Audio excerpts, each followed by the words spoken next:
So there's already word going around that Caitlyn's not truly a zoner. But that still left a lot of people wondering, well, what exactly is she? She certainly can zone. She definitely has some rushdown options. There's some mobility, some utility. Honestly, Caitlyn kind of does a little bit of everything. But what exactly does that make her? Ninjas tend to do everything, but that's a bit of a stretch given her slow speed. She's not a Shoto. The one thing she's actually missing is a reversal. It'd be fair to merely call her a jack of all trades, but I'm actually going to do you guys one better. Caitlyn falls perfectly under one of the most dynamic and interesting archetypes in all of fighting games. Caitlyn is a Swiss Army knife. Joining the ranks of characters like Dante, probably the most famous example of the rare Swiss Army knife archetype. In fact, this archetype is so rare, so uncommonly mentioned, that doesn't even show up in the FGC glossary. But don't worry, I got you guys. What exactly is a Swiss Army knife? The main thing is that Swiss Army knives are defined by their wide array of tools, leaving them capable of handling just about any situation.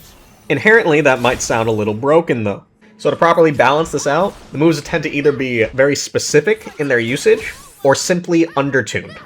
If you take a look at Caitlyn's roll, for example, yes, this can cross up, but it is both specific and undertuned in doing so. If you compare similar moves across the cast, they are easier to use, instantly cross up, and even faster recovery.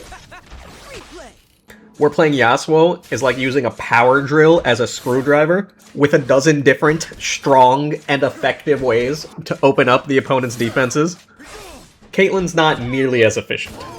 But at the end of the day, the flimsy little screwdriver extension on your Swiss Army knife will still get the job done. And while a power drill is great for drilling and screwing, it's not going to do the job when you need a needle, or scissors, or even a magnifying glass. Some of you might have noticed, though, that Caitlyn doesn't actually have that many moves. Especially not compared to the Swiss Army knife poster boy Dante over here, who has so many moves, I didn't even bother listing them all. And that's actually because, even as a Swiss Army knife, Caitlyn's design is particularly interesting. Let's take a deeper look at her trap. So once again, as a trap, this is kind of unassuming. When you look at Teemo, you can drop down 3 shrooms, incredibly annoying to deal with, great at controlling space, and stalling for time. Jinx has 2 different traps, both of which have literally countless ways you can manipulate them.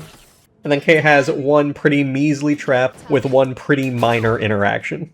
Just as a trap, this is mediocre. But luckily, it's not just a trap. As I'm sure you all know, it is also a restand. And not just a restand, it's an OTG. It's also plus on block, so it can be a pressure reset.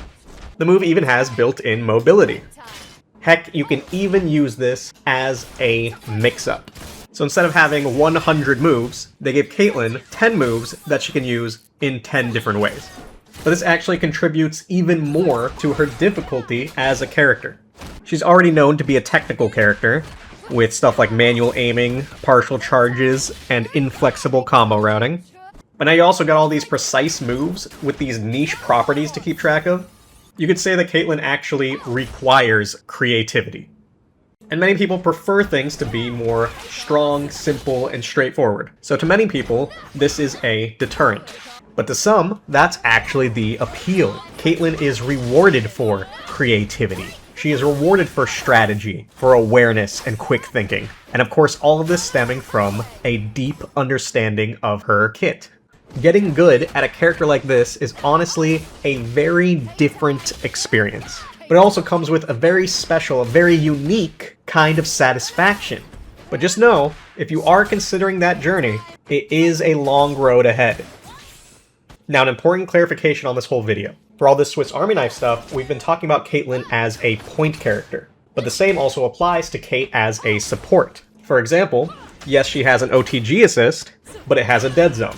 Yes, she does have a full screen fireball to approach behind, but it's actually too fast for the slow characters to get in.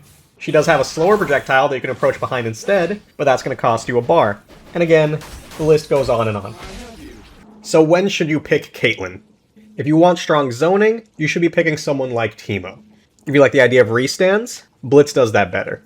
For traps, there's Jinx. For mobility, there's Ahri. And of course, the list just goes on and on and on. But if you want a little bit of everything that the game has to offer, that's when you pick Caitlyn. I mean, you should also consider Echo, Ahri, and even Teemo, but you should consider Caitlyn too. You might end up preferring Caitlyn's particular flavor of everything. Now, with all that said and done, what better way to end this video than to submit the definition for Swiss Army knife to the FGC glossary. Thanks for watching, guys. I'll catch you next time. Peace.